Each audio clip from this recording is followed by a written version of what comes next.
Ok. Bueno, vamos a arrancar entonces con esta segunda parte del teórico de ácidos y bases.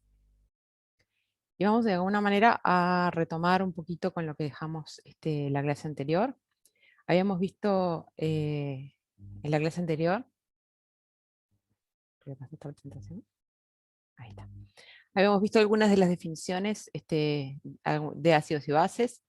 La de Arrhenius, en forma muy superficial, digamos, y bastante tiempo, digamos, invertimos en la definición de Bronsted, que, como ustedes se acordarán, decía que las reacciones las reacciones ácido-bases eran reacciones de transferencia de protón, ¿sí? Eso era fundamentalmente, y vimos cómo de alguna manera podíamos medir la, la fuerza de los ácidos y los bases, ya sea en fase gaseosa, a través de la afinidad protónica y de que dependía la afinidad protónica, y también cómo eso en solución, de alguna manera, las tendencias que veíamos en fase gaseosa podían modificarse en solución acuosa, y también cómo la fuerza de un ácido o una base de Bronsted dependía fuertemente de cuál era el disolvente, ¿sí?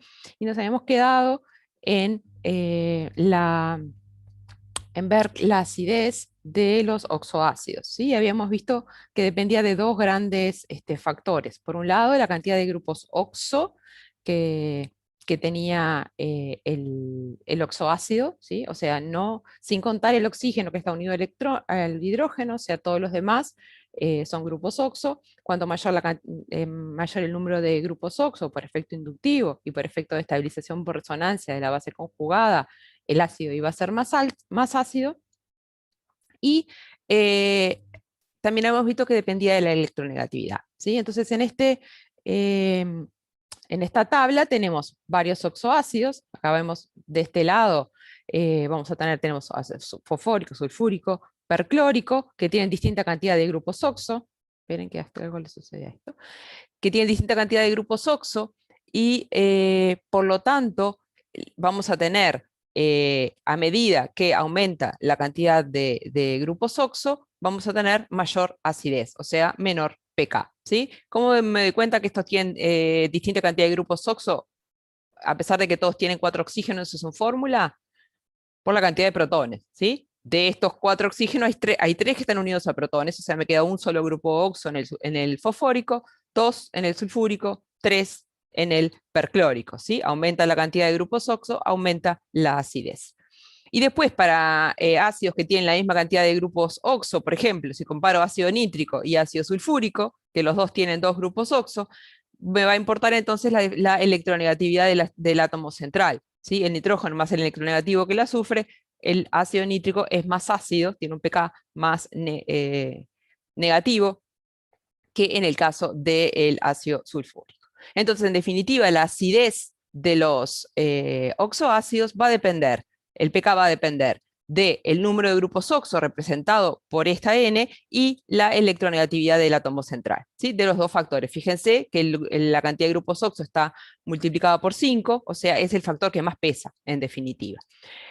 El pK, cuanto más negativo, decíamos que es más ácido el ácido, ¿sí? Esta ecuación es una ecuación semiempírica, en realidad, a partir de todos los pKs calculados por otros métodos determinados experimentalmente, se sacó una correlación entre los pK experimentales y la cantidad de grupos oxo y la electronegatividad del átomo central. A partir de esta ecuación, que es una ecuación, ya le digo, semiempírica, se puede calcular aproximadamente o predecir de alguna manera la acidez de un oxoácido en función del número de grupos oxo y de la electronegatividad. Bien, terminando entonces con esta parte, vamos a pasar a otra definición, que es la definición de ácidos base del sistema del disolvente. La definición del sistema del disolvente es una ampliación de la definición de ácidos y bases de Arrhenius, ¿sí? ¿Se acuerdan que en Arrhenius habíamos visto que la definición se basaba en la autodisociación del agua, ¿sí? Y un ácido era una especie que en agua liberaba protones, y una base una especie que en agua de alguna manera liberaba hidroxilos, ¿sí?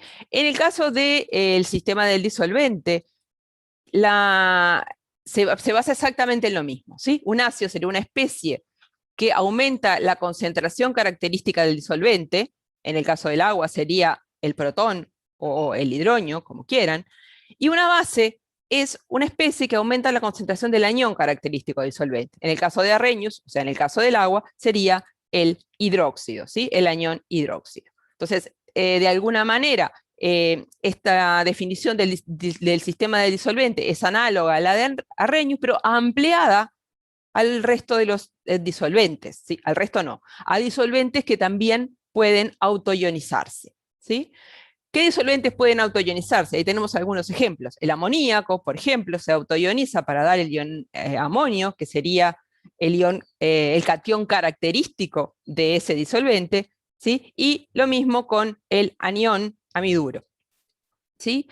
El trifluoruro de boro, ¿sí? Da el tetrafluoruro de boro, que sería el catión característico del disolvente, y el difluoruro de boro, el catión difluoruro de boro, que sería el anión característico, ¿sí? Entonces tenemos el ejemplo de abajo, lo mismo para el dimetilsulfóxido, o sea, la autoionización o autodisociación de los distintos disolventes da lugar a un anión característico y un catión característico. En el caso del agua no tenemos dudas, es el protón y el ion hidroxio, o el hidroño y el hidroxio, ¿sí? En el caso de estos disolventes, tenemos ahí mostrados cuáles serían el anión y el catión característico. Esto amplía de alguna manera la definición de Arrhenius, pero, de nuevo, nos siguen quedando afuera un montón de disolventes, aquellos que no necesariamente se autoionizan y dan lugar a este anión y este catión característico.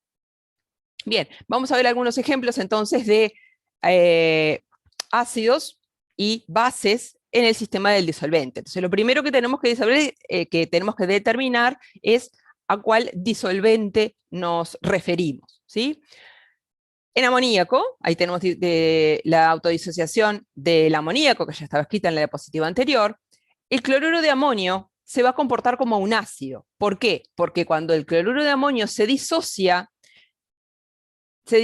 para dar el catión amonio, que es el catión característico del disolvente amoníaco. Entonces, la disociación del cloruro de amonio en amoníaco aumenta la concentración del catión característico del disolvente, o sea, del amonio, va a ser un ácido. ¿Qué pasa con otra especie? ¿Sí? La mía de sodio.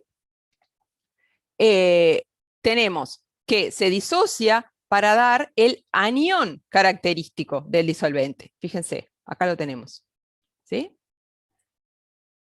Por lo tanto, esa otra especie va a ser, ay, esperen que esta presentación tiene vida propia, va a ser una base, ¿sí? ¿Por qué? Porque aumenta la concentración del anión característico del disolvente cuando se disocia. Y como en cualquiera de las definiciones ácido-base que habíamos visto, la reacción de una base con un ácido da lugar a una sal, que sería en este caso el cloruro de sodio en amoníaco, y el disolvente en particular, que es el amoníaco, ¿sí? Esta sería la típica reacción de neutralización.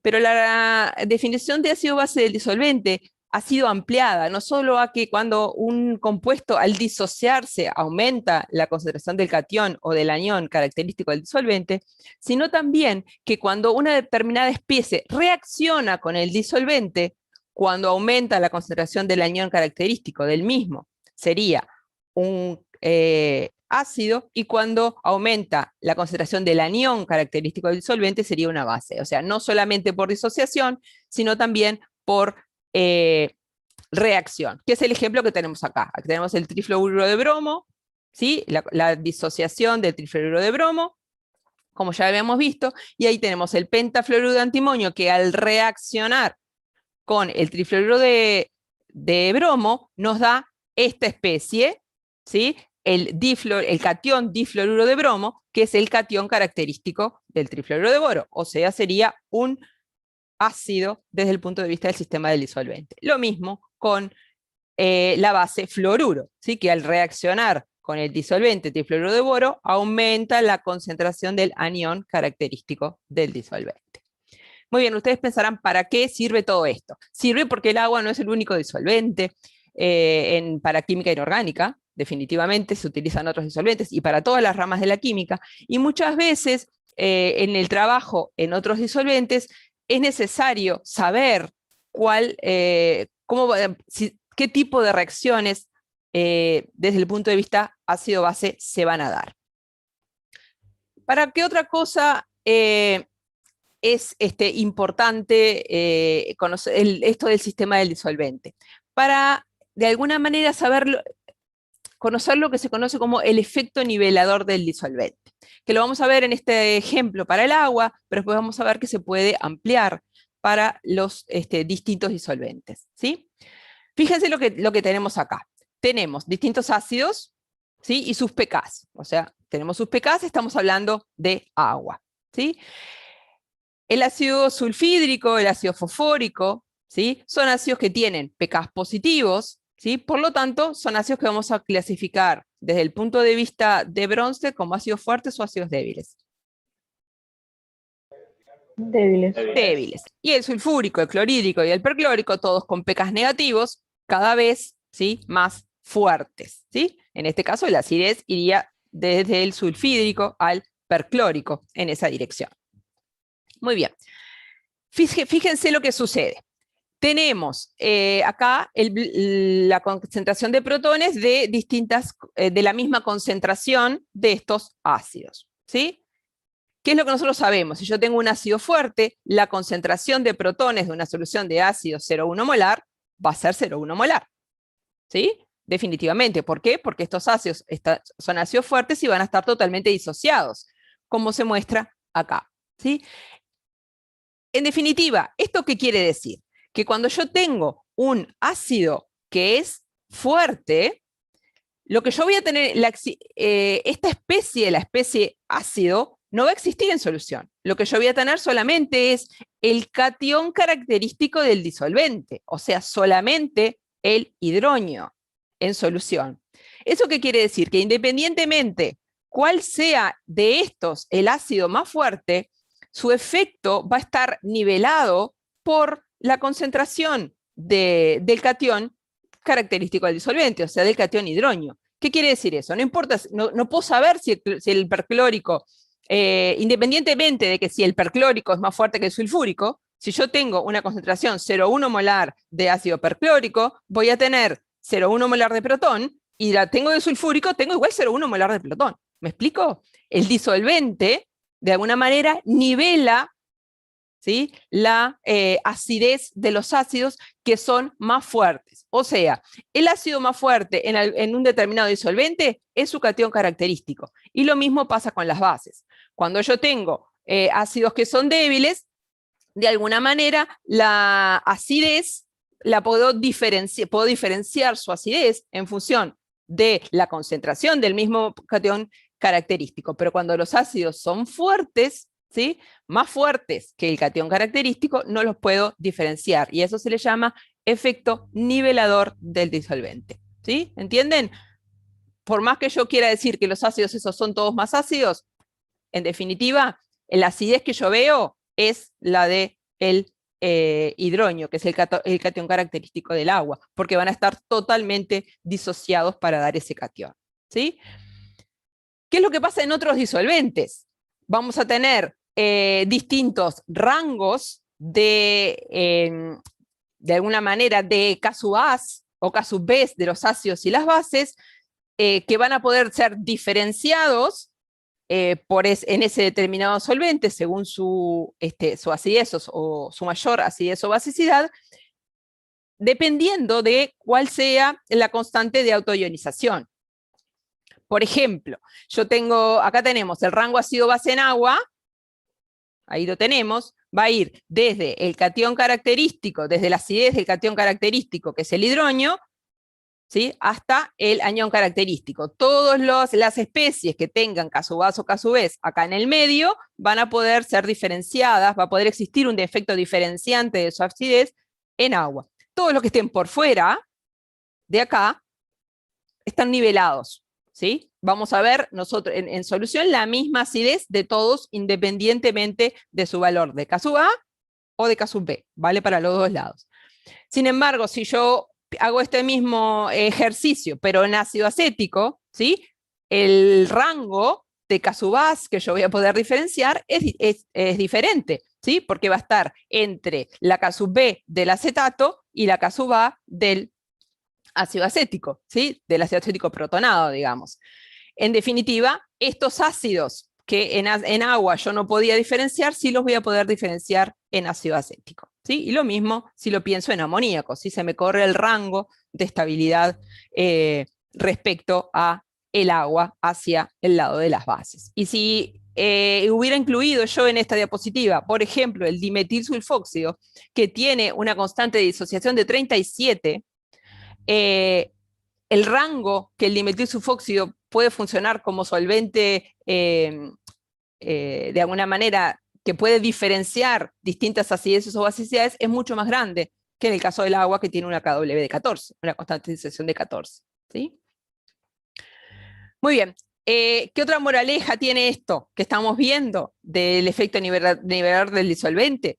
Que un ácido que en agua puede resultar un ácido débil, como el ácido acético, fíjense que lo tengo acá, en agua está un ácido acético, es un ácido débil, ¿verdad? Su Kasubá está en el medio entre la del hidronio y la del acetato, aquí. En amoníaco, ese ácido se comporta como ácido fuerte, fíjense que está por fuera del rango de estabilidad del amoníaco. Y lo mismo si considero, por ejemplo, la base amoníaco, que en agua es una base débil, sin embargo, en ácido acético va a ser una base fuerte, o sea, me queda por fuera del rango de diferenciación del ácido acético. ¿Sí? Bien. Terminamos esta parte entonces y pasemos ahora a la definición de Lewis. La definición de Lewis, como... Sí, perdón que no cortarte. No pasa nada. Ustedes interrumpanme nomás, porque yo a veces arranco Vale. rápido para tratar de terminar, pero Sí, me interrumpan. Estaba esperando que terminaras, por eso. Una pregunta, las diapositivas que pasaste anteriormente no están o al menos yo no he visto las primeras, por ejemplo, definición del... Están en estas decís vos, No, la del sistema del Esta sí disolvente. las tengo. Por ejemplo, pero la primera, por ejemplo, la definición del efecto disolvente y todo eso no está en la diapositiva. Está, a ver, la parte esta del sistema del disolvente estaba en la clase pasada, en las diapositivas de la clase pasada, porque esto iba en la clase pasada, pero no me dio el tiempo. Sí, pero no está. Falta esa y falta Pero no están tampoco. No está tampoco, por eso te pregunto. Bueno, no sé, capaz que me equivoqué en las que subí. ¿Cuál es la que no está? Esta solamente última. La tablita del ácido perclórico, ¿Esta? Bueno, eso sí está. Pero Sí. lo demás no. ¿Y esto Todo no? lo anterior, eso no, ni lo otro, ni eso. Bueno, Por eso te lo preguntaba. cambio, disculpen. ¿Me equivoqué? No sé qué La de pasó. la clase, ¿Podés la de la dar clase hacia atrás, pasada. que así saco captura? Un segundo. ¿Hacia dónde voy? ¿Esto? Ahí. Esta de los ejemplos están en las diapositivas de hoy. No, tampoco, la de hoy no está. La clase Yo lo tengo de última, yo lo paso del año pasado. Yo les cambio la presentación ahora cuando termine la clase, para que les quede. Yo se las cambio, Vale, no se vale. preocupen. Las cambio Y para vos que ya le saqué quede la todo. captura.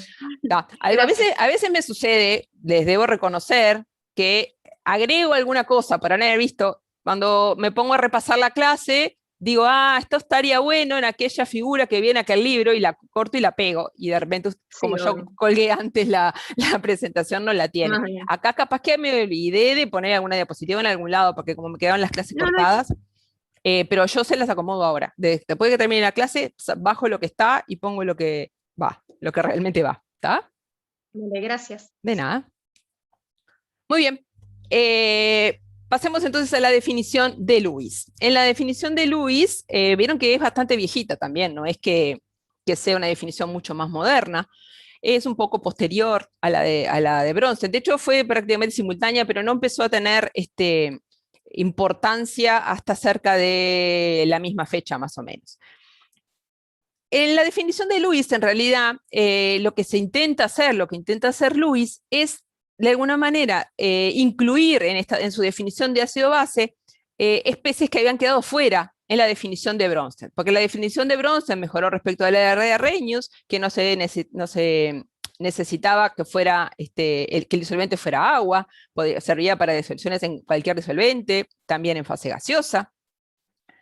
pero tenía el inconveniente de que solamente estaban incluidas como especies ácidos o bases, especies que fueran capaces de aceptar o liberar protones. Eso no dejaba afuera un montón de especies que no participarían en reacciones ácido-bases, ¿sí? En ese intercambio de protones. Entonces, para ampliar esa definición y que incluyera mayor número de especies, como ácidos o como bases, Lewis define un ácido como una especie que es aceptor de un par de electrones, ¿sí? En vez de aceptor de protones, como decía en la definición de Bronsted, se define como un intercambio electrónico, en vez de con un intercambio de protones, como un intercambio de electrones. Un ácido es una especie que es aceptor de un par de electrones, y una base es una especie dadora de un par de electrones, ¿sí? Eso incluye a un montón a casi todos los ácidos y bases de Bronsted y otras especies que no estaban incluidas en la definición anteriores. Aunque el paralelismo, como vamos a ver después, no es total. O sea, no cualquier ácido de Bronsted es un ácido de Lewis. Y también vamos a ver qué pasa con las bases en ese sentido. Pero volviendo a Lewis, una especie ácida es una especie aceptora de un par de electrones. Por ejemplo, el protón siempre va a poder aceptar un electrón.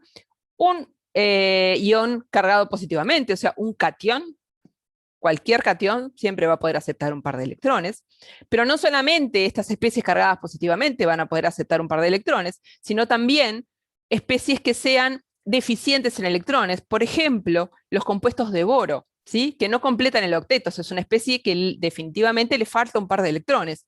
También van a ser ácidos desde el punto de vista de Lewis, porque van a poder aceptar un par de electrones.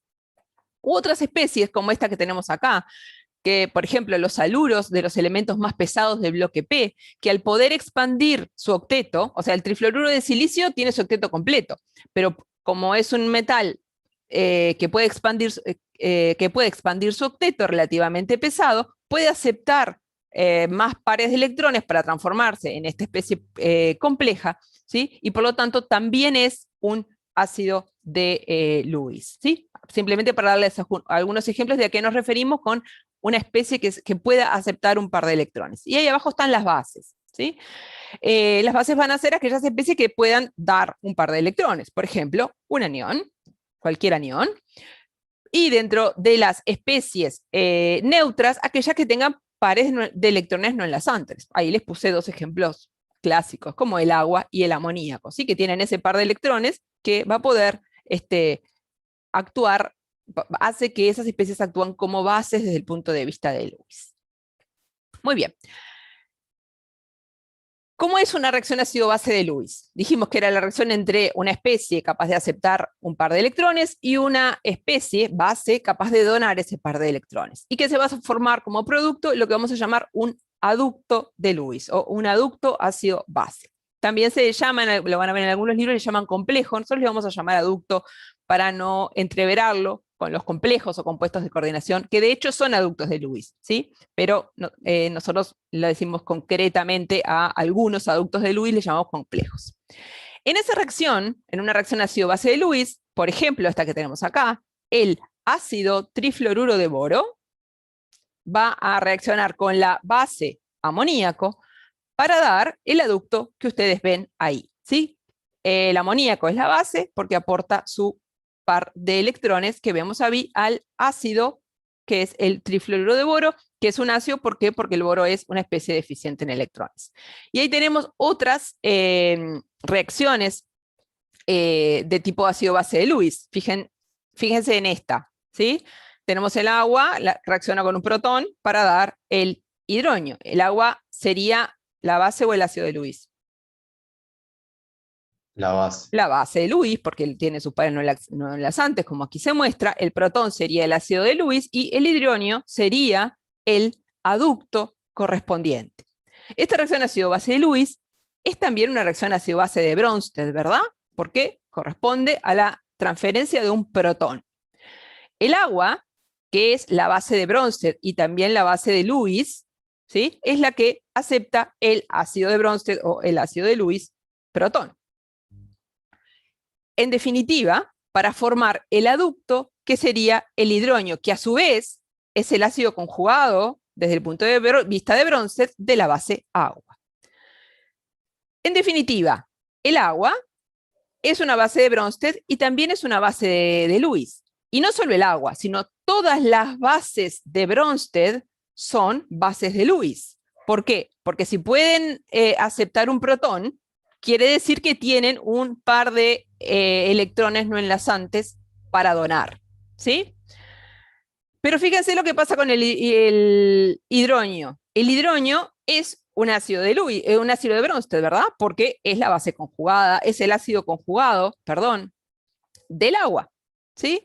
Sin embargo, este ácido no puede aceptar un par de electrones más, por lo tanto, no sería un ácido de Lewis. O sea, el paralelismo entre Bronsted y Lewis no es total. Toda base de Bronsted es una base de Lewis, pero no todo ácido de Bronsted es un ácido de Lewis, ¿sí? Así que ojo con eso.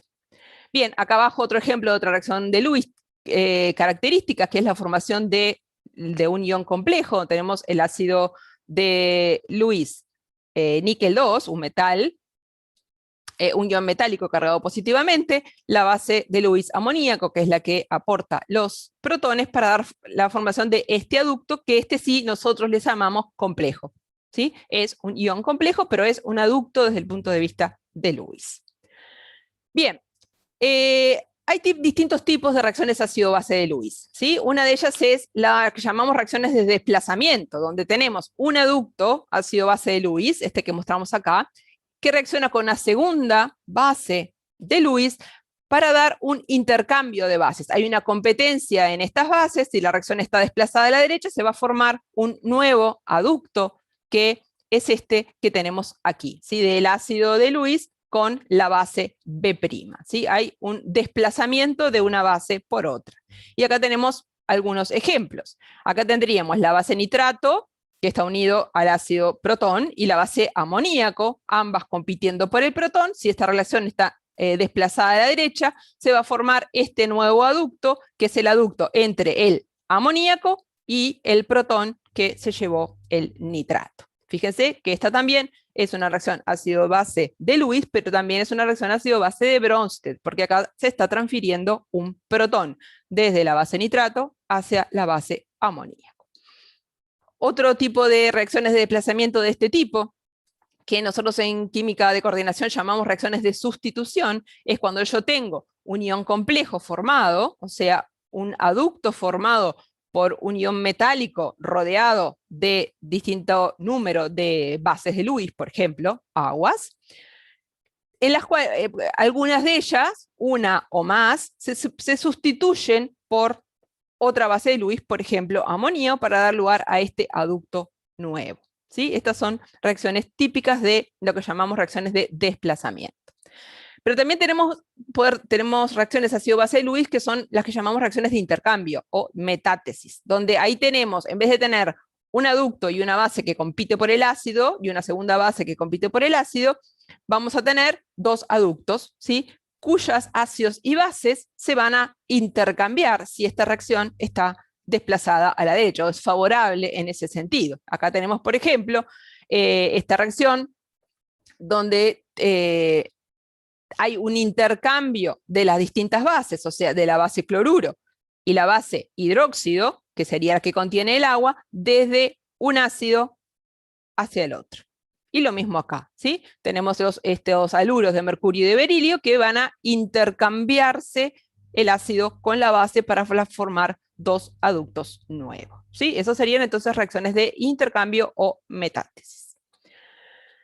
Muy bien, pero ¿cómo vamos a hacer para saber si estos ácidos y bases de Lewis que estamos considerando son fuertes o débiles? ¿O quién es más fuerte que quién? Que eso es lo que siempre queremos saber, ¿sí? De alguna manera, para tratarle de dar a estas definiciones ácido-bases algún cierto poder predictivo, ¿sí? Cuando yo miro, digo, esta reacción va a estar o no desplazada a la derecha.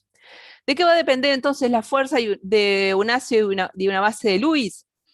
Va a depender de la estabilidad del aducto que se va a formar, de la estabilidad del aducto de Lewis. O sea, cuanto más desplazada está esta reacción a la derecha, ¿sí?, más estable va a ser el aducto de Lewis, y por lo tanto yo voy a decir que A va a ser un ácido de Lewis fuerte frente a la base B, o B va a ser una base fuerte frente al ácido A, ¿sí?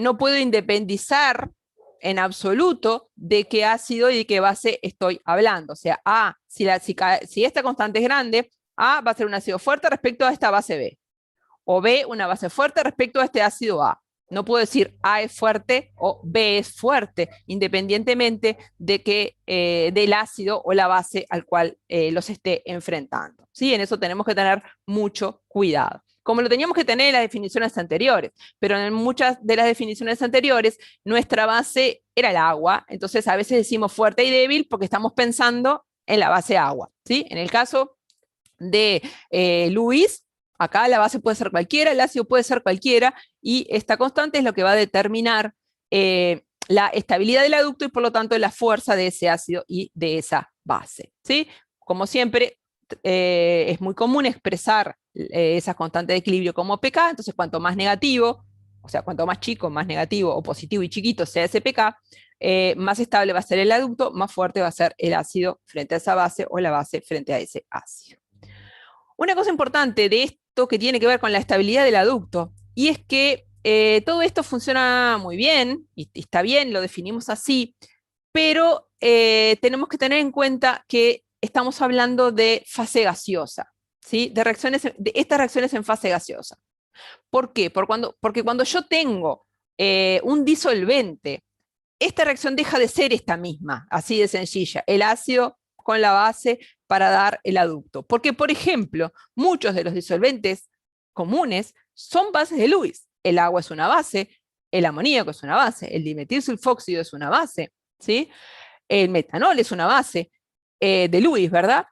Entonces, yo esta reacción así de pura como la estoy viendo, solo la voy a tener en fase gaseosa, porque si yo tengo otro disolvente, voy a tener una competencia entre esta base y el disolvente, ¿sí? Así que todas estas cosas que vamos a ver respecto a cómo de alguna manera predecir la fuerza de los ácidos y las bases de Lewis, las tenemos que pensar en fase gaseosa, porque en presencia de disolvente pueden pasar otras cosas que no estamos previendo. Lo mismo si, por ejemplo, yo estoy trabajando en agua y se forman especies iónicas. Ya vimos algo el otro día en ese sentido también de respecto del solvente. Si se forma una especie que es cargada y estoy en un solvente polar, se van a estabilizar mucho los productos, ¿sí? Y eso va a ser independiente de la mayor o menor fuerza que yo pueda predecir en estado gaseoso. Así que simplemente cuidado con el disolvente. Muy bien. ¿De qué va a depender entonces la estabilidad? ¿De qué va a depender esa constante de la reacción ácido-base correspondiente? Acá se los planteé en forma genérica, ¿verdad? Un ácido cualquiera, ¿sí? Que ahora ya no lo pongo como ácido monoatómico, porque de alguna manera los sustituyentes que puede tener ese ácido me van a importar en la estabilidad. Con una base, que tampoco la estoy poniendo monoatómica, sino estoy suponiendo que que está sustituida, que está unida a otras cosas, para dar lugar a la formación del aducto. Lo mismo de siempre, A se une con B, solo que A tiene otras cosas unidas y B tiene otras cosas unidas, ¿sí?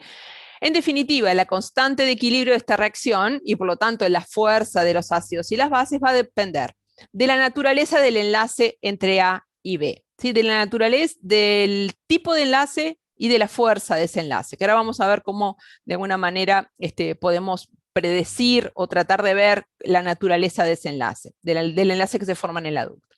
Y vamos a tener, como ya les adelanté, el efecto de los sustituyentes, ¿sí?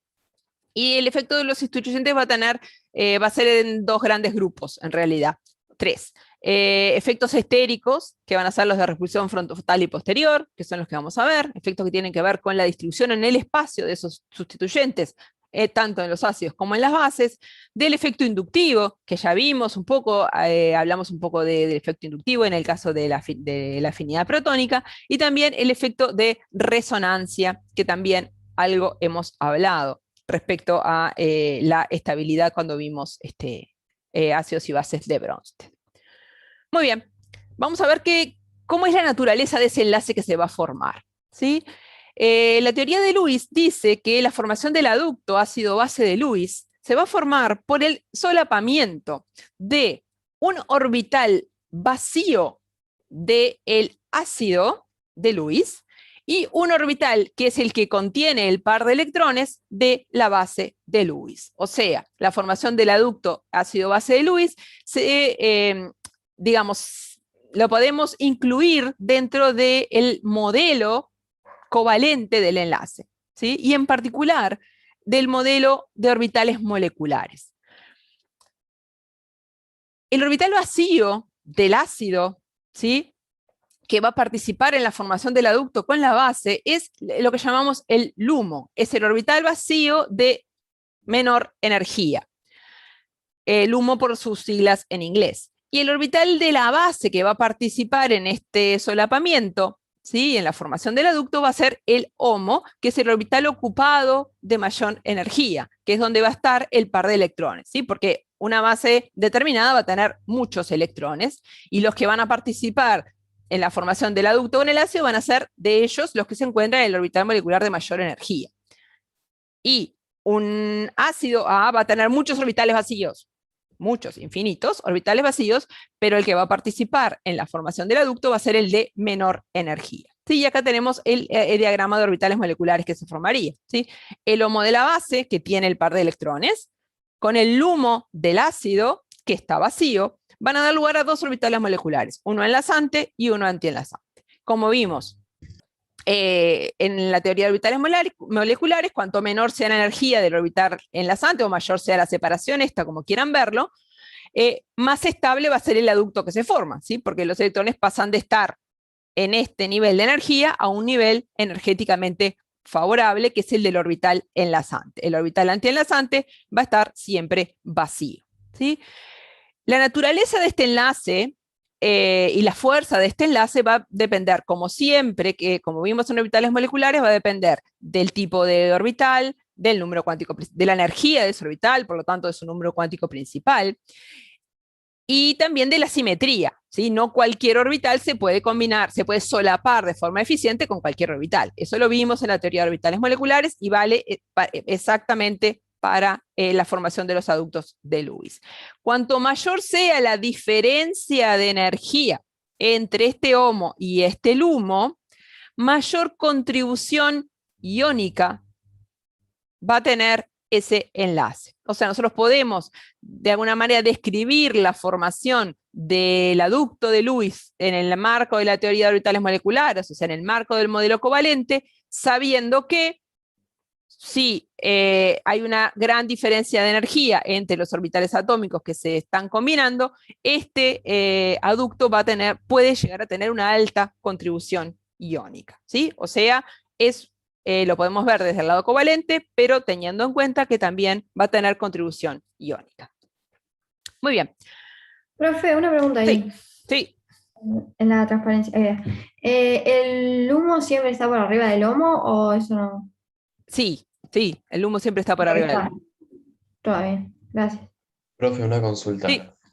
En la definición dice que el orbital vacío de menor energía en el LUMO, pero sin embargo en la gráfica tiene mayor energía que el HOMO. ¿Mayor energía que quién?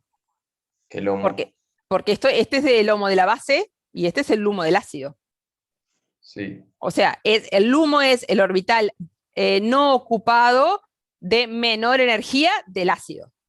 Ah, ok. Y el HOMO es de la base, son de especies distintas. Ok, perfecto. La compañera me preguntaba si siempre el LUMO del ácido es menor del LUMO de la base, y mi intuición me dice que sí, pero siempre es una palabra peligrosa. Capaz que en algunos casos puede no pasar. ¿Y por qué, por qué pasaría la mayoría de las veces? Es lo que en realidad, porque el LUMO en realidad tiene mayor energía porque es un orbital desocupado. Si tuviera menos energía estaría ocupado. ¿Me explico? Pero va a depender fuertemente de la naturaleza del ácido y de la base, ¿sí? No necesariamente el orden va a ser este. En muchos casos sí, pero no necesariamente, porque va a depender de la naturaleza del ácido y de la base, cuál va a ser la energía del orbital ese. Lo que es un hecho que el LUMO va a tener una energía que no va a ser tan baja, porque si estuviera baja estaría ocupado con los electrones de la molécula. ¿sí? Del ácido. ¿Sí? Hay otros electrones, hay otros orbitales acá abajo que no estamos considerando porque no participan del enlace. ¿Sí? Claro, está bien. Bien, además de Profe, la... ¿Sí? en el caso que vos dijiste que podría llegar a ser un enlace iónico, o sea, sería un enlace iónico y respondiendo al mismo modelo que nosotros sabemos, ¿no? A ver, no es que, no sé si sería un enlace iónico, sería un enlace con gran contribución iónica. ¿Sí? O sea, Con sería contribución iónica, con covalente polar. separación de cargas. Exacto, con separación de cargas. Sí. Una interacción de tipo enlace covalente polar, de tipo ion dipolo. No era interacción iónica como la que conocemos, porque con la interacción iónica en el modelo iónico nosotros estamos suponiendo que se forman compuestos iónicos sólidos, ¿no? Redes tridimensionales sólidas. Y acá eso no corre, estamos en estado gaseoso. ¿Tá? Pero sí vamos a tener un enlace covalente polar con una alta interacción iónica, con un alta carácter iónico. En algunos casos, en otros no. ¿Sí? Sí, perfecto. Ok. Otra cuestión que tiene que ver con con el solapamiento de esos orbitales, ¿sí? Del HOMO del ácido con el HUMO de la base, es que para que el solapamiento sea lo más eficiente, a veces tiene que ocurrir algún rearreglo dentro del ácido o de la base. Por ejemplo, veamos esta reacción típica de ácido-base Lewis, que es la del tricloruro de boro con el amoníaco para dar el aducto correspondiente. ¿Sí? Acá tenemos el tricloruro de boro, que tiene una hibridación sp2, ¿sí? Con un orbital P que está totalmente vacío, ¿sí? Porque ahí esto no tiene orbitales, y este orbital P vendría a ser el LUMO del tricloruro de boro, es el que va a aceptar los electrones. Y acá tenemos el amoníaco con el nitrógeno con hibridación sp3, como todos sabemos, con un par de electrones no enlazantes que va a estar en este orbital sp3 que está acá. ¿Sí? ¿Qué sucede? El solapamiento de un orbital P con un orbital sp3 es poco eficiente, ¿sí? Y eso me lo van a tener que creer, porque ya todos sabemos que lo del solapamiento es una cuestión de una integral que hay que hacer, ¿verdad? De las funciones de onda de los orbitales involucrados en el enlace, y entre un orbital P puro y un orbital híbrido, ese solapamiento es menos eficiente. Entonces, para que el solapamiento sea bueno, va a tener que haber un rearreglo de orbitales. Bueno, tiene vida propia. Profe, Sí. el azul ese sería el HOMO. Sí, de la base. exacto. El HOMO de la base, el que tiene el par de electrones. Ah. Sí. Antes de la interacción, digamos, va a tener que haber un rearreglo en el cloruro de boro, de forma de que la hibridación del boro pase de ser sp2 a sp3 para que la interacción sea de tipo sp3-sp3 y el solapamiento sea más eficiente. ¿Sí? Entonces, hay un costo energético en este rearreglo que tiene que ocurrir para que algunas reacciones ácido-base se den, que va a influir de alguna manera la constante de esta reacción y por lo tanto la fuerza de los ácidos. ¿Sí? En algunos casos se tiene que dar el rearreglo y en otros no. Si el ácido es el protón, no va a haber ningún rearreglo. ¿Sí? Tiene ahí su orbital S vacío y con ese hace lo que puede para solaparse con, por ejemplo, el orbital sp3 del amoníaco. ¿Sí? Pero en los casos donde puedan darse este tipo de rearreglos y modificaciones, sobre todo que tiene que ver con la hibridación del átomo central, esto genera un costo energético que va a afectar la fuerza de ese ácido. Muy bien. Esto en relación a el enlace del aducto, ¿no? Que dijimos que las cosas que iban a importar a la hora de la estabilidad del aducto. Y también dijimos que... ¿Sí? ¿Puedo parar antes de que sigas? Sí. Tengo una pregunta de la diapositiva anterior. Sí, aquí. Si el arreglo que tiene que... Sí, ahí va. Si el arreglo que tienen que hacer tiene un costo energético muy alto, ¿qué pasa con el aducto formado? Y va a ser poco estable y el ácido correspondiente va a ser un ácido débil frente a esa base. Está, gracias. Eso va a influenciar la estabilidad del aducto, y la estabilidad del aducto, en definitiva, cuanto más estable es el aducto, más fuerte es el ácido respecto a esa base. ¿Sí? Si el costo energético de ese rearreglo hace que, en definitiva, esa reacción esté menos desplazada a la derecha, vamos a concluir que es un aducto menos estable y por lo tanto un ácido más débil frente a esa base, en este caso frente a la base amoníaca. ¿Sí? Está, gracias. De nada. Muy bien. Tenemos acá entonces, vamos a ver un poco los efectos estéricos, ¿sí? Los efectos de los sustituyentes, ¿sí? Que vamos a tener sobre los ácidos, en los ácidos y en las bases. Tenemos entonces acá uno de los efectos que vamos a estudiar, que es el que se llama el efecto de repulsión posterior, ¿sí? En particular para la base. Y aquí tenemos la reacción que estamos queriendo, la reacción ácido-base de Lewis que queremos estudiar. Tenemos una amina sustituida, ¿sí? Y la que queremos estudiar es la reacción de esa amina sustituida, base de Lewis, con el ácido de Lewis protón para dar el aducto correspondiente. Y como lo que queremos estudiar, y como estamos estudiando esta reacción en fase gaseosa, una forma de ver cuán desplazada esta reacción está a la derecha es viendo la afinidad protónica, ¿sí? Porque en definitiva es la reacción de intercambio de protones, una reacción ácido-base de Bronsted también. Y como es en estado gaseoso, podemos medir digamos, la fuerza de esa base a través de su afinidad protónica, de cuán afín es por el protón. Y ahí tenemos dos bases, la trimetilamina y la trifenilamina, que lo que se diferencian es que la trimetilamina tiene 3 metilos y la trifenilamina tiene 3 fenilos. Entonces, si miramos, bueno, encantaría que esto funcionara, ahí, si miramos el dibujito que apareció ahora, ¿sí? En la pantalla, podemos ver, denme un segundito. Intento mover. ¿Ustedes ven la barra de Zoom, esta que estoy moviendo? No. No. Ah, No. qué suerte, porque si no... Bueno, la cuestión es así. Si nosotros miramos la estructura de la trimetilamina, tenemos el nitrógeno con hibridación sp3, con su par de electrones, acá en el orbital sp3, ¿sí?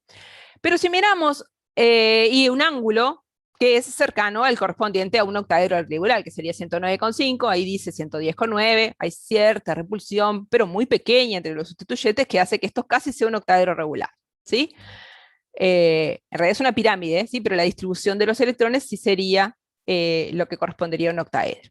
Pero si los sustituyentes son más grandes, ¿sí? ¿Qué es lo que pasa en la trifenilamina? Empieza a haber repulsión estérica entre esos sustituyentes, que hacen que los ángulos entre ellos se hagan más grandes, tanto más grandes dependiendo del tamaño, que incluso pueden llegar a cambiar la hibridación de nitrógeno de sp3 a una hibridación mucho más parecida a una sp2, y lo que me queda, ¿sí? Con el par de electrones no enlazantes sería un orbital p puro, o sea, esta sería una situación extrema.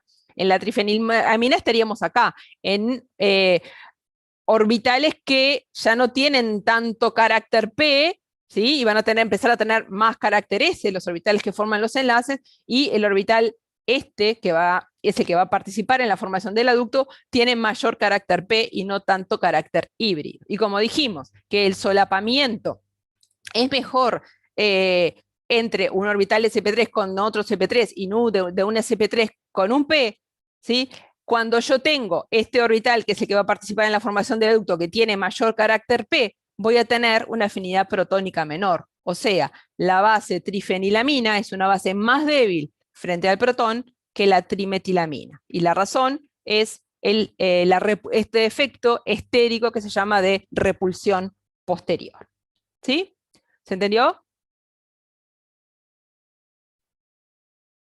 ¿Sí o no? Sí, Ok. Bueno. ¿Más o menos?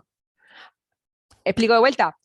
Cuando yo tengo sustituyentes grandes sobre el nitrógeno, es como que sí, como las patitas, digamos, de ese tetraedro se abren, ¿sí? Se forman ángulos más grandes. Y para que se formen ángulos más grandes, la hibridación del nitrógeno ya no puede ser una hibridación sp3 pura, ¿sí? Si los ángulos se abren suficiente, el ángulo es 120 y la hibridación acá es sp2. Y por lo tanto, el orbital que me queda vacío es este orbital P, ¿sí? Que va a tener un solapamiento menos eficiente que un orbital sp3 con el orbital S del protón, ¿sí? Por lo tanto, cuanto mayor carácter P tenga el orbital de la base, ¿sí? Menos eficiente va a ser el solapamiento con el orbital del ácido, y por lo tanto va a ser peor base, que es lo que vemos acá.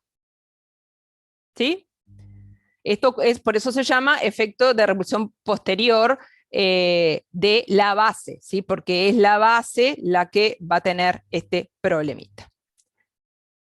Bien, vamos a la repulsión frontal. Ahora sí, este efecto de repulsión frontal es un efecto estérico simplemente de choque, de impedimento estérico, ¿sí? Cuando yo tengo un ácido como por ejemplo el trimetilboro con una base, con dos bases distintas, la trietilamina y la quinuclidina, que tienen los sustituyentes en el espacio distribuidos en forma diferente, yo voy a tener una diferente basicidad de esas bases respecto al trimetilboro, ¿sí? En función del impedimento estérico que va a tener los sustituyentes etilos de la trietilamina con los sustituyentes metilos que ya tiene el ácido, que van a hacer que el aducto que se forme sea menos estable, ¿sí? En el caso de la quinuclidina, los sustituyentes no están en la dirección de formación del enlace. El par de electrones del nitrógeno está acá, ¿sí? Por lo tanto, estos sustituyentes no van a generar impedimento estérico con los metilos del boro, y por lo tanto la quinuclidina va a formar un aducto más estable y va a ser una base más fuerte, ¿sí? Frente al trimetilboro que la trietilamina, ¿sí? Esto es un efecto directamente de, digamos, repulsión estérica. Ojo, que estoy hablando del trimetilboro. Si acá yo tuviera otro ácido, un catión metálico, ahí no hay contra quién pelear, o sea, no hay contra quién tener repulsión. Entonces, ojo que siempre estamos hablando de una base frente a determinado ácido con determinadas características. O sea que tenemos que tener en cuenta los sustituyentes tanto de la base como del ácido. Exactamente. En este caso, tanto de la base como del ácido para el impedimento estérico. Muy bien. O sea, cada situación en particular. Sí, no podemos decir en general que la trietilamina siempre va a ser una base fuerte de la quinuclidina. No, porque en realidad, dependiendo de cuál sea el ácido. ¿Sí? Por lo menos no desde el punto de vista estérico. ¿Sí? Porque hay ácidos que no van a tener nadie, no va a haber impedimento estérico. ¿Sí? Claro. Y por lo tanto, no va a funcionar. Vamos a ver ahora cómo afecta el efecto inductivo. El efecto inductivo estaba determinado por si un ácido o una base determinado tenía sustituyentes que fueran electrón dador o electrón atractor. En este caso vamos a ver, para el caso de la base, vamos a sustituir los hidrógenos del amoníaco por flúor. Y ahora la base, en vez de amoníaco, va a ser trifluoruro de nitrógeno, ¿sí? En ese caso, cuando yo tengo trifluoruro de nitrógeno, el flúor es un átomo muy electronegativo. ¿Qué hace un átomo electronegativo? Se lleva densidad electrónica del enlace y por lo tanto hace que la densidad electrónica que tenga sobre el nitrógeno, que es quien va a formar el aducto, o sea, esté desplazada hacia el flúor, lo que en definitiva tiene como consecuencia que el trifluoruro de nitrógeno es una base más débil que el amoníaco. ¿Por qué? Porque los flúor se llevan parte de la densidad electrónica que tiene ese nitrógeno para formar el aducto con el ácido de Lewis, se la lleva el flúor por ser un sustituyente electronegativo, electrón atractor, y en definitiva transforma al trifluoruro de nitrógeno en una base más débil que el amoníaco. ¿Qué pasaría si en vez de flúor ahí yo pusiera grupos metilos? Que como vimos, los grupos alquilo son electrón dadores. ¿Qué opinan ustedes? ¿Cómo sería la base que en vez de tener 3 fluoruros o 3 hidrógenos, tuviera 3 metilos ahí? ¿Sería una base más débil o más fuerte? Más fuerte. Más fuerte. ¿Por qué? Porque los metilos darían densidad electrónica a ese nitrógeno, a ese átomo central, que haría que su interacción su interacción con el ácido fuera más fuerte, ¿verdad? Porque tiene una densidad electrónica mayor sobre el átomo que se va a unir. Muy bien. Así que, dependiendo de cuál es el tipo de sustituyente, una base frente a determinado ácido puede ser más fuerte o más débil por efecto inductivo.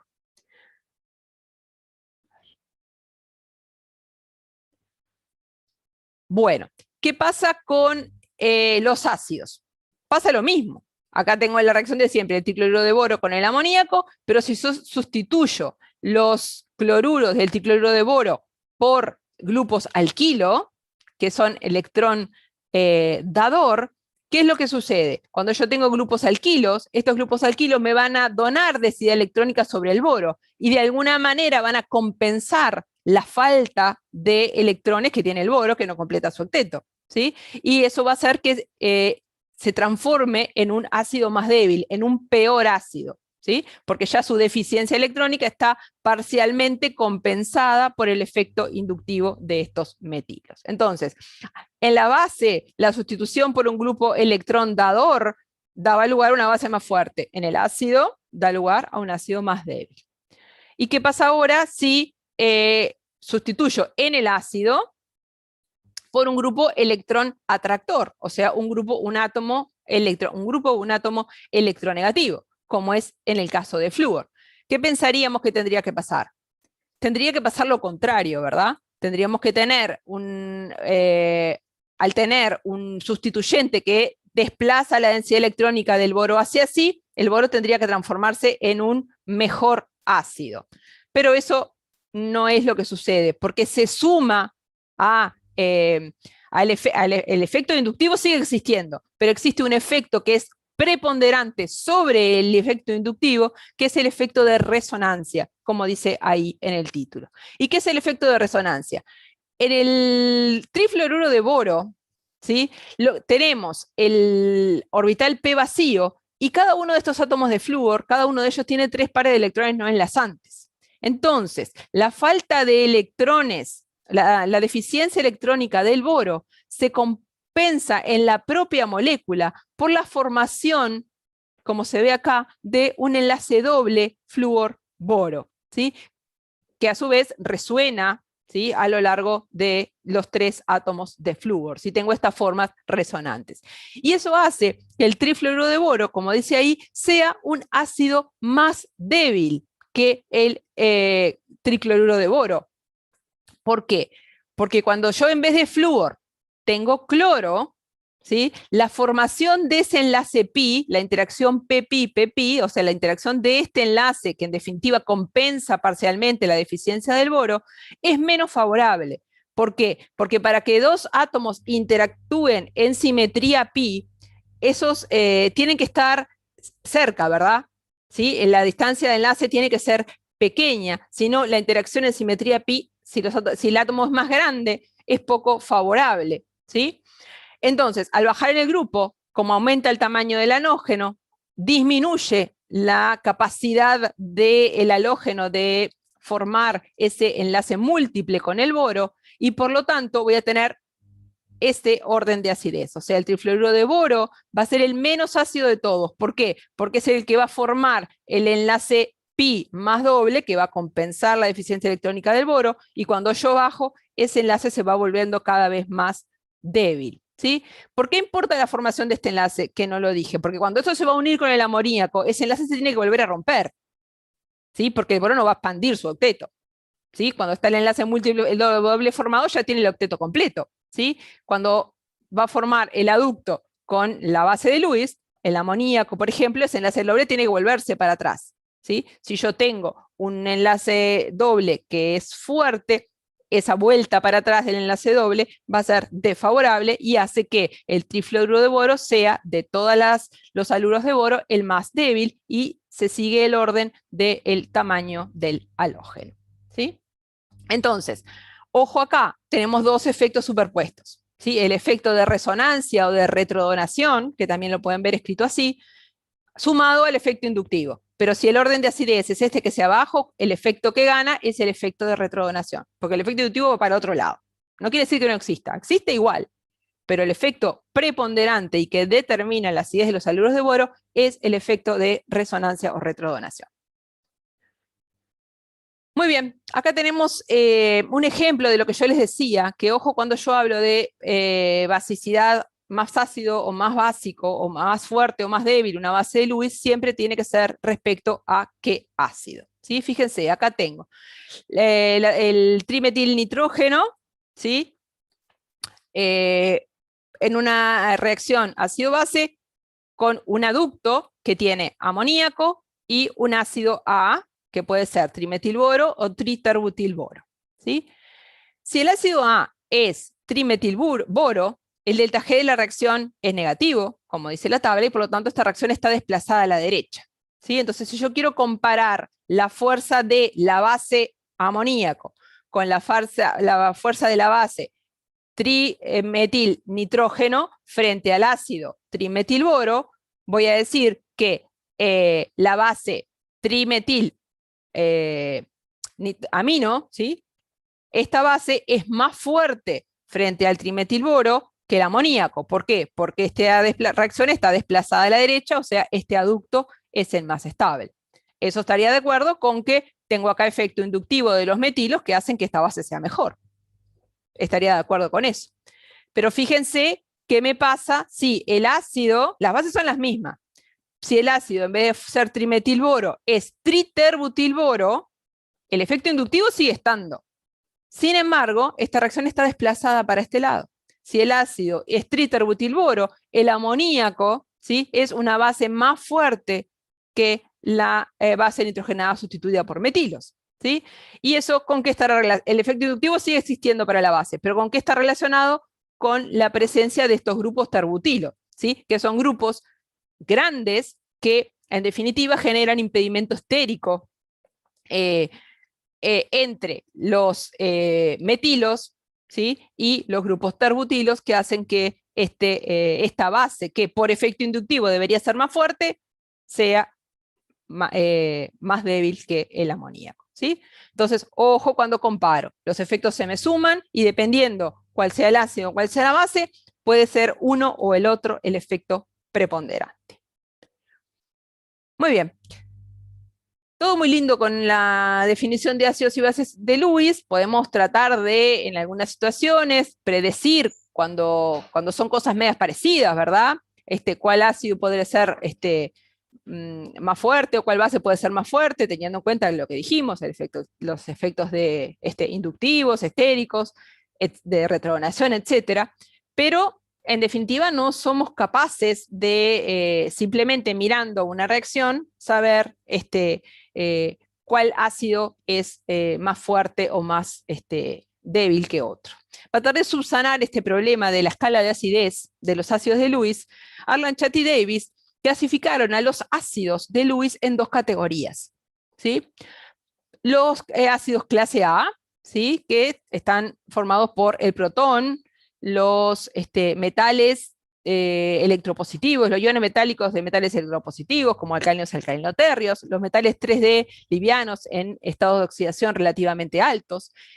Esos ácidos de Lewis los llamó ácidos clase A, ¿sí?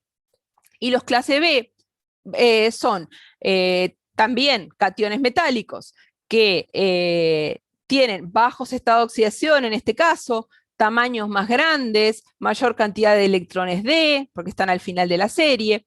Eso los clasificó como ácidos de tipo B o de clase B, ¿sí? Y respecto a las bases, los metales de clase A, dice la de Arlen-Chat y Davis, van a tener tendencia a unirse con iones de tipo clase A, o sea, bases que tengan como átomo donor, el que va a donar los electrones, nitrógeno, oxígeno, flúor, ¿sí?, átomos relativamente electronegativos. Y los de clase B van a tender a unirse con bases de Lewis que tengan como átomo donor de electrones átomos menos electronegativos, arsénico, fósforo, ioduro, etc. Esta clasificación de Arlen-Chat y Davis de los ácidos y las bases de Lewis fue tomada por Pearson, es la base de la clasificación de ácidos y bases duros y blandos de Pearson. Esta clasificación en realidad no es una nueva definición de ácidos y bases, simplemente es una clasificación dentro de la teoría ácido-base de Lewis. O sea, los ácidos y las bases son ácidos y bases de Lewis, que se clasifican en duros y blandos según lo que se llama la definición de ácidos y bases de Pearson, ¿sí? ¿Qué es un ácido blando o duro para Pearson? Lo que hace Pearson es tomar como prototipo de ácido duro al protón, ¿sí?, que es el ácido, él considera que es el ácido más duro, y como prototipo de ácido blando a este ácido que es el metilmercurio, ¿sí? Entonces, una base B, cualquiera, va a unirse a cualquiera de estos dos ácidos, al protón o al metilmercurio, para formar los aductos correspondientes. Si la base B tiene fuerte tendencia a unirse con el ácido metilmercurio, que es el prototipo para Pearson de ácido blando, vamos a decir que la base B es una base blanda, ¿sí? O sea, la base B tiene mayor tendencia a unirse con el ácido metilmercurio que con el protón. ¿Eso qué significa? Que esta reacción está desplazada a la derecha, tiene una constante de equilibrio grande y vamos a clasificar esa base como blanda. Si la base B tiene mayor tendencia a unirse al protón que al ácido metilmercurio, esta reacción va a estar desplazada a la izquierda. Va a tener una constante de equilibrio pequeña y vamos a decir que la base B es una base dura, ¿sí? Si tiene mayor tendencia a unirse a protón que a metilmercurio, es dura. Si tiene mayor tendencia a unirse a metilmercurio que a protón, es blanda. Y eso va a estar medido por la constante de equilibrio de esta reacción que vemos ahí. La constante de equilibrio de esa reacción, como se puede ver más abajo, depende de las constantes de formación de los aductos correspondientes. Y por eso podemos traducir lo que yo acabo de decir en que si el aducto de una base con metilmercurio es más estable que con protón, la constante de esta reacción va a ser alta y eso va a ser una base blanda. Si la constante de formación de una base con el protón es más grande que con metilmercurio, o sea, el aducto con protón es más estable que con metilmercurio, entonces va a ser una base dura porque esta constante va a ser pequeña y esta reacción va a estar desplazada a la izquierda. En definitiva, la diferencia de estabilidades de los aductos de una determinada base con el ácido protón y con el ácido metilmercurio, como se ve acá en la ecuación de los pK, es lo que me va a determinar si una determinada base va a ser dura o blanda. Y cuanto mayor sea esa diferencia, más blanda o dura va a ser la base, ¿sí? Si yo quiero comparar dos bases, ¿sí?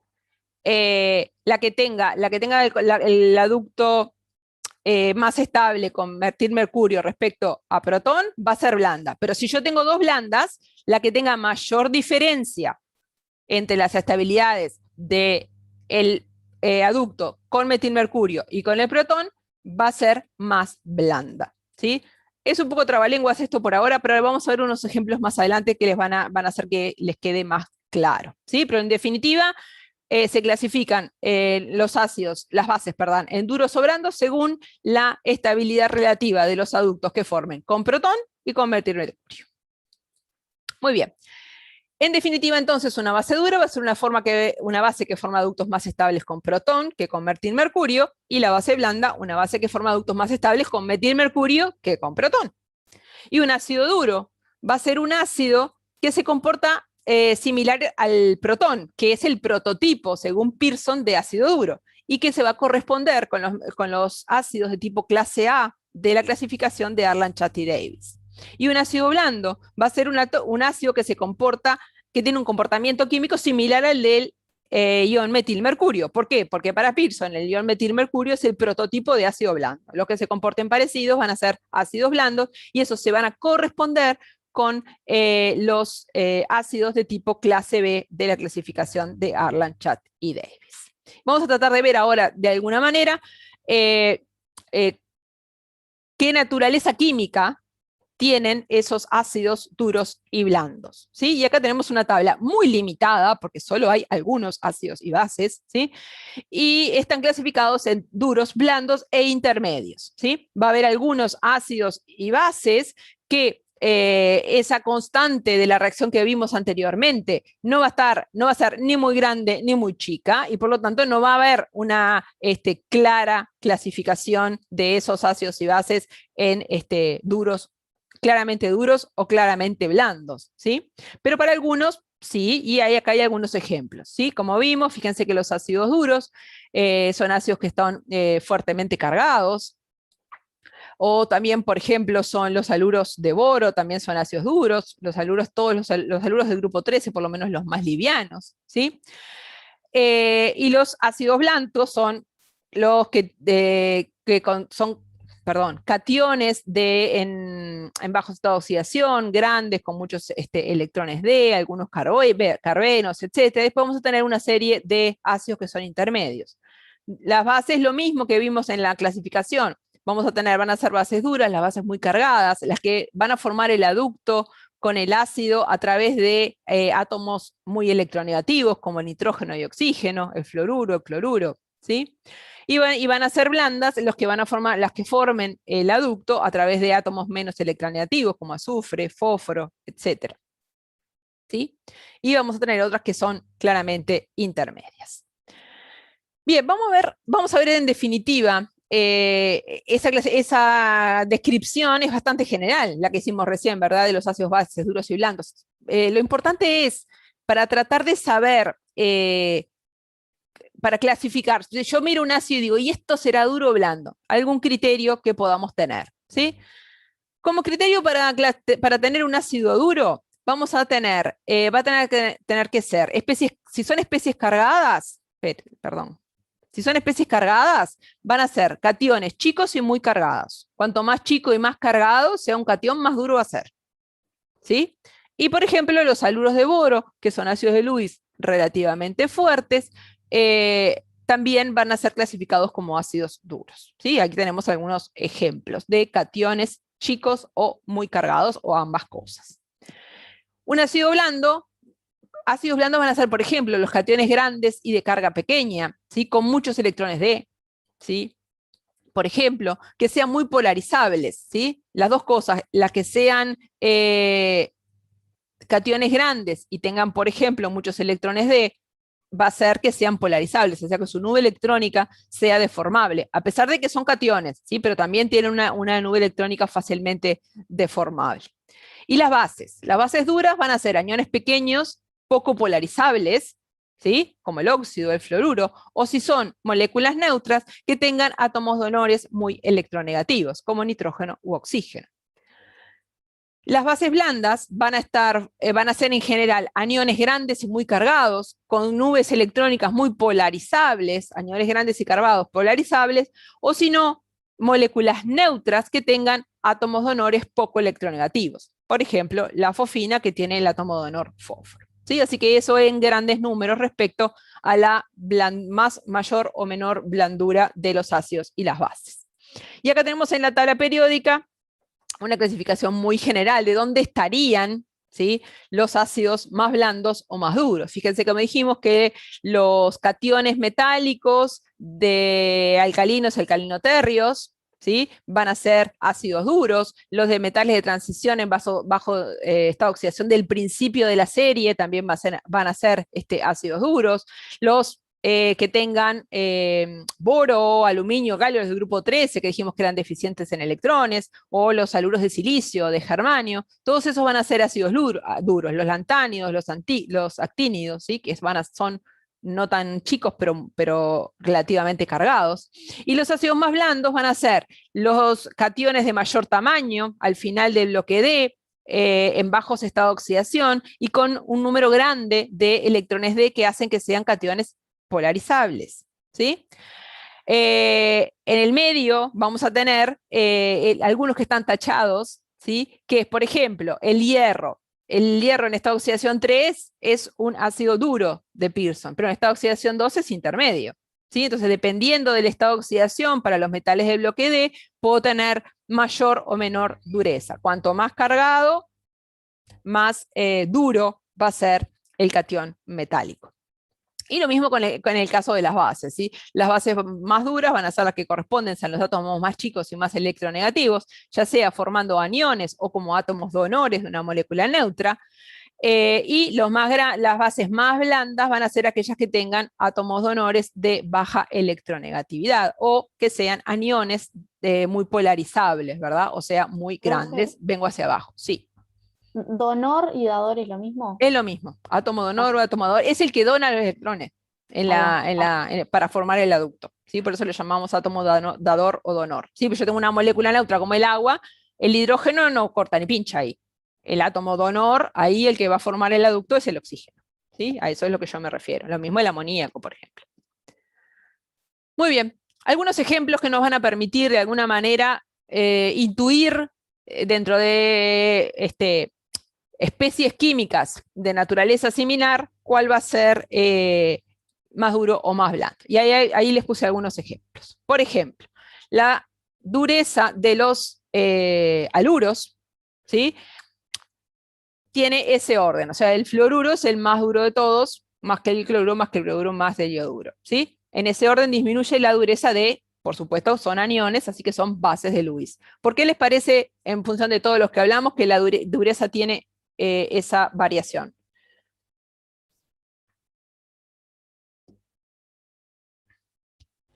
Por el tamaño. Por el tamaño, exactamente. Dijimos que si yo ahí tengo todos aniones de la misma carga. Cuanto mayor es el tamaño, más polarizable va a ser, y eso va a hacer que sea más blando. O sea, cuanto más polarizable es un anión, más blando va a ser. ¿Sí? O sea, por eso tenemos esa orden respecto a la dureza de esas bases. Muy bien. El fluoruro es una base más dura que el hidróxido. A ver, ¿quién se anima a decir por qué será? Por la electronegatividad. Exacto. Dijimos que cuanto más electronegativo es el átomo que se va a unir para formar el adducto, más duro va a ser. Y el flúor es más electronegativo que el oxígeno, así que el fluoruro es una base más dura. Tienen la misma carga. Ojo que, fíjense que estamos comparando cosas relativamente comparables. El protón es un ácido más duro que el sodio. Misma carga. ¿Qué tiene de bueno el protón? O ¿qué tiene el protón que lo hace un ácido mucho más duro que el sodio? Es más chico. Chiquitito, exactamente. Cuanto más chico y más cargado es un ion positivo, un catión, más duro va a ser. Hierro 3 es un ácido más duro que hierro 3. ¿Sí? Hierro 3 es un ácido más duro que hierro 2. Disculpen.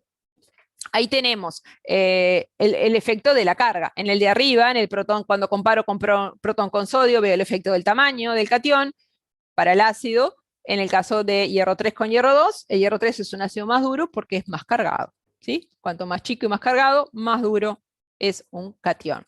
¿Sí? Bien, los iones del final de la serie 4D y 5D, por ejemplo, plata, oro, mercurio 2, paladio 2, son blandos.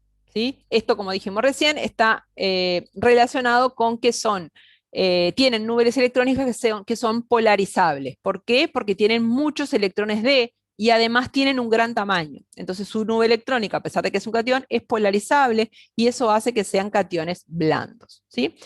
Ojo con el estado de oxidación, porque el paladio 2 es blando, pero el paladio 4, que es un estado de oxidación bueno del paladio, es mucho más duro.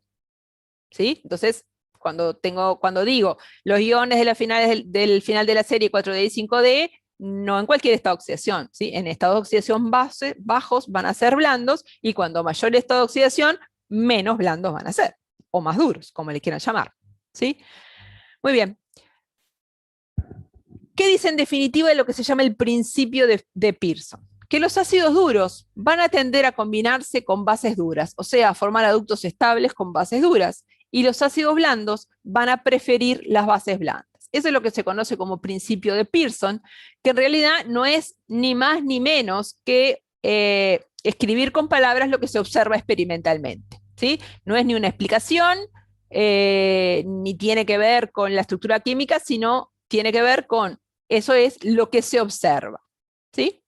Y otra cosa que de alguna manera permite, como yo les decía hoy, caracterizar el enlace que se forma en un adducto de Lewis, ¿sí? Es el tipo de componente que tiene el enlace cuando la interacción es de tipo duro-duro o cuando la interacción es de tipo blando-blando. Y como dice ahí, cuando la interacción es de tipo duro-duro, el enlace tiene una fuerte componente iónica. ¿Por qué digo eso? Porque ¿quiénes son los ácidos duros? Los cationes muy chiquitos y muy cargados, ¿sí? Con una carga positiva concentrada en pequeño volumen. ¿Y quiénes son las bases duras? Aniones pequeños o moléculas que se unen a través de átomos muy electronegativos. En definitiva, el tipo de interacción que se va a establecer en una interacción de tipo duro-duro va a ser una interacción con de tipo ion dipolo, ¿sí? O de tipo cation-anión, no una interacción iónica típica porque no hay la formación de un compuesto en estado sólido, ¿sí? Pero una interacción electrostática, ¿sí? De algo muy cargado con otra cosa muy cargada y chiquita, o una interacción de tipo ion-dipolo, ¿sí? De, por ejemplo, un ion cargado con una molécula neutra como el agua, ¿sí? O el amoníaco. Pero cuando yo quiero caracterizar la interacción de tipo blando-blando, ahí ya lo de la interacción, la fuerte componente iónica en la interacción se me queda medio raro. ¿Por qué? Porque cuando un ácido blando es un ácido que es un catión, por ejemplo, poco cargado, ¿sí? Grande y poco cargado, o sea, con una densidad de carga positiva baja, distribuida en el espacio, ¿verdad? Y una base blanda, en definitiva, es un anión grande con una electrónica muy polarizable o una molécula neutra que tiene un átomo poco electronegativo, ¿sí? En definitiva, ahí la interacción electrostática no me puede explicar esa interacción, ¿sí? La interacción blando-blando es una interacción de tipo mayormente covalente, con una componente covalente mucho más importante que en el caso de duro-duro, ¿sí? De una manera, viendo las características químicas de los ácidos y las bases duros y blandos, podemos volver para atrás para tratar de imaginarnos la naturaleza de la interacción, la naturaleza del enlace de ese aducto que se va a formar duro-duro, blando-blando. Muy bien, y acá tenemos algunos ejemplos, simplemente para ver en definitiva la naturaleza de esa interacción, de eso de duro-duro, blando-blando, aparentemente es lo que es más estable, ¿sí? Y tenemos la interacción de algunos iones, ¿sí? de metales de transición, algún, del bloque P anda por ahí también, con los distintos aluros, ¿sí? Dijimos que a medida que me muevo a la derecha, aumenta el tamaño del aluro es cada vez más blando, ¿sí? Entonces, según la interacción, el orden de interacción con esos aluros, podemos de alguna manera ver cómo es la mayor o menor dureza o blandura de los distintos iones metálicos. Empecemos por ejemplo, acá tenemos mercurio 2, ¿sí? Fíjense que mercurio 2 forma el aducto más estable, ¿sí? Con el ioduro, y a medida que me muevo para arriba en los halógenos, el aducto va siendo cada vez menos estable, y la pendiente, o sea, el cambio de estabilidad es grande cuando yo cambio de aluro, ¿sí? ¿Eso qué me muestra? Que el catión mercurio 2 es un ácido blando, porque tiene mucha mayor tendencia a unirse con un ácido, con una base blanda como el ioduro, que con el resto de las bases. Y cuanto más dura es la base, menos estable es el aducto que se forma, ¿sí? Claramente esta inclinación me muestra que el mercurio es blando. Con el paladio 2 pasa lo mismo, en menor extensión. Si yo miré acá, digo, el paladio 2 capaz que es menos blando que el mercurio. Es blando, porque disminuye la estabilidad de los aductos a medida que aumenta la dureza de las bases. Lo mismo con el cadmio, pero claramente el mercurio 2 es el más blando de todos. Si lo miro del lado de los duros, fíjense, acá tengo el escandio 3 también.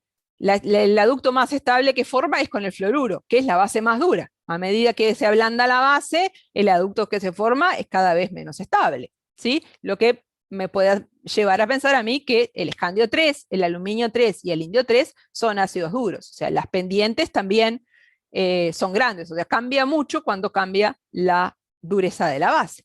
Y después tenemos acá otros pobrecitos, ¿sí? Que no están muy bien definidos. En realidad, si miramos el zinc, yo podría decir, bueno, el zinc parece blando, perdón, parece duro. ¿Por qué? Porque forma un aducto un poquito más estable con fluoruro que con los demás, pero es un poquito más estable. Por eso el zinc está clasificado como un ácido intermedio. Y dentro de los intermedios está más cerca de los duros que de los blandos, es verdad, pero es intermedio, porque la diferencia de estabilidad cuando yo cambio la dureza de las bases, de estas bases en particular, es pobre. Lo mismo con el cobre 2. Y si miro el plomo, pasa lo mismo, ¿sí? Pero en el caso del plomo yo diría que es un intermedio, pero que en realidad es un intermedio que está más cerca de los blandos que de los duros. ¿Por qué? Porque después de todo el aducto más estable es con el ioduro, que es la base más blanda, y cuando me corro baja, ¿sí? Pero de todas maneras la diferencia de estabilidades son bajas y por lo tanto, cuando yo los quiero clasificar no puedo decir claramente estos son duros y estos son blandos. Para clasificarlos concretamente, ¿qué tendría que hacer yo? Enfrentarlos a protón y a metilmercurio. Ahí sí no hay duda. Porque si el aducto con protón es más estable que el aducto con metilmercurio, entonces digo, este es un ácido duro. Y si el aducto con metilmercurio es más estable que el aducto con protón, ahí digo, este es un ácido blando, ¿sí? Cuando yo veo la interacción duro-duro, blando-blando con otros ácidos, entre otros ácidos y otras bases, ya la cuestión puede ir cambiando, ¿sí? Pero en realidad esto refleja la clasificación de esos iones en blandos, duros e intermedios. Muy bien, vamos a ver para qué sirve esto del principio de Pearson. Y una de las principales características que tiene el principio de Pearson es predecir la dirección de una reacción, ¿sí? Si yo tengo una reacción de metátesis o de intercambio, como estas que tenemos acá, ver la interacción duro-duro, blando-blando entre los distintos aductos, ¿sí? Que ahí se presentan, me va a permitir decidir en qué dirección el aducto es más estable, ¿sí? Entonces acá tengo fluoruro de metilmercurio con el anión sulfuro ácido para dar el sulfuro de metilmercurio y el fluoruro de hidrógeno. Recuérdense que esto es todo fase gaseosa. Y vamos a ver qué tipo de interacciones hay en los reactivos y en los productos. Tenemos el catión metilmercurio, es un ácido blando, ¿sí? Prototipo de ácido blando. El fluoruro, por ser un catión pequeño, un anión pequeño, perdón, de un átomo muy electronegativo, es duro. Así que la interacción acá sería blando-duro. Esa flecha no debió haber aparecido. Y acá tengo el protón, que es el ácido duro, por supuesto, protón el ácido duro, y el anión sulfuro, que el azufre es un elemento poco electronegativo, relativamente grande, es blando. Entonces las interacciones de los reactivos sería blando-duro, duro-blando.